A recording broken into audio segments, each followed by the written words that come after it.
Breaking news from the Indo-Pacific. Tensions have soared to new heights over the South China Sea.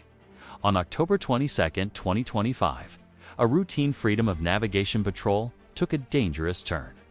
A Chinese J-16 fighter jet conducted what has been described as an unsafe and unprofessional intercept of an Australian P-8 Poseidon maritime patrol aircraft. Reports confirm the Chinese jet deployed flares just meters from the Australian plane's flight path, forcing it to take evasive action to avoid a catastrophic collision. This is not just a close call. It is a calculated act of intimidation in one of the world's most contested waterways. This incident occurred in international airspace over the South China Sea, a region where Beijing continues to assert its expansive and legally unfounded 9-line claim. The Australian government has condemned the action, calling it a serious safety incident that risked the lives of its aircrew. For the Philippines, this event is more than just a headline. It's a stark reminder of the daily realities in the West Philippine Sea. The aggressive behavior witnessed by our Australian allies is the same pattern of coercion that Filipino fishermen and our own Coast Guard face regularly. This dangerous aerial encounter is not an isolated event.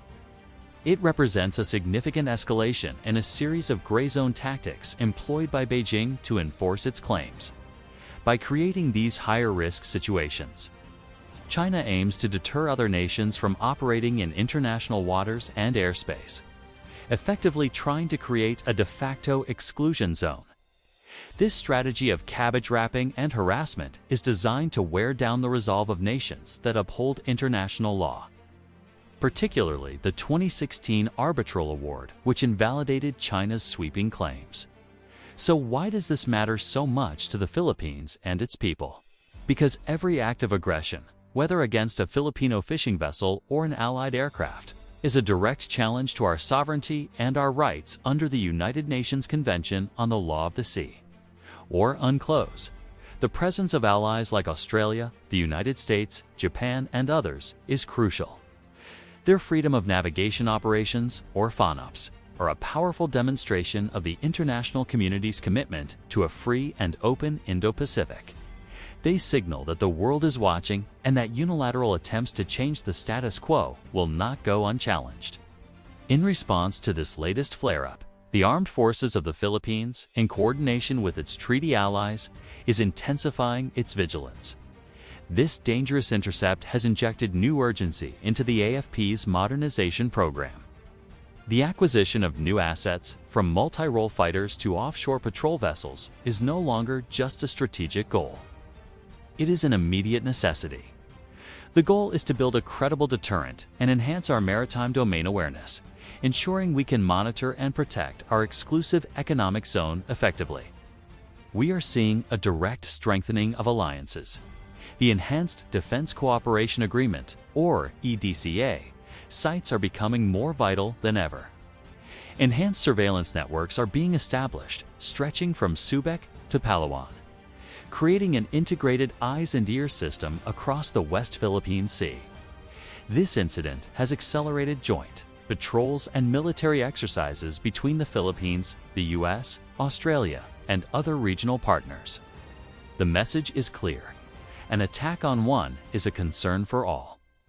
The interoperability being built today is the foundation for a collective response tomorrow. Let's look at the bigger picture. This clash between a Chinese jet and an Australian aircraft is a symptom of a much larger geopolitical struggle. The risk of miscalculation is dangerously high. When military aircraft operate in such close proximity under tense conditions, the potential for an accident that could trigger a wider conflict is very real. This is why clear communication channels and established protocols for de-escalation are critical. However, Beijing's recent actions suggest a willingness to disregard these safety mechanisms in pursuit of its territorial ambitions. For every Filipino, this is a call to remain informed and united. The fight for the West Philippine Sea is not just being waged by our brave soldiers and Coast Guard personnel. It's a national endeavor. Public awareness and international support are our strongest assets. By understanding the stakes and supporting our government's principled stand based on international law, we contribute to the collective defense of our national territory and maritime rights. This is about securing the resources and the future for generations of Filipinos to come.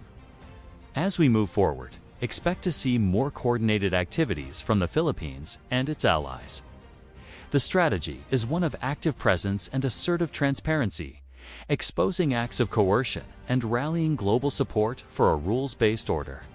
The bravery of our forces on the front lines, coupled with robust diplomacy and a modernized defense posture, forms the bedrock of our national strategy. The world is witnessing the resolve of the Filipino people, standing firm in the face of intimidation. This is a developing story, and the situation remains fluid.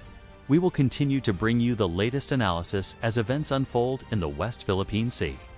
The courage and professionalism of the Australian aircrew in this incident are a testament to the strength of our allies. And the unwavering spirit of the Filipino people remains our greatest hope for a peaceful and prosperous future in our own waters. Thank you for joining this critical update. Your awareness is a vital part of our national resilience. Stay informed, stay engaged, and support the truth. Don't forget to like, share, and subscribe for more in-depth analysis on the issues that matter most to our nation. Together, we stand for what is right. Mabuhay ang Pilipinas!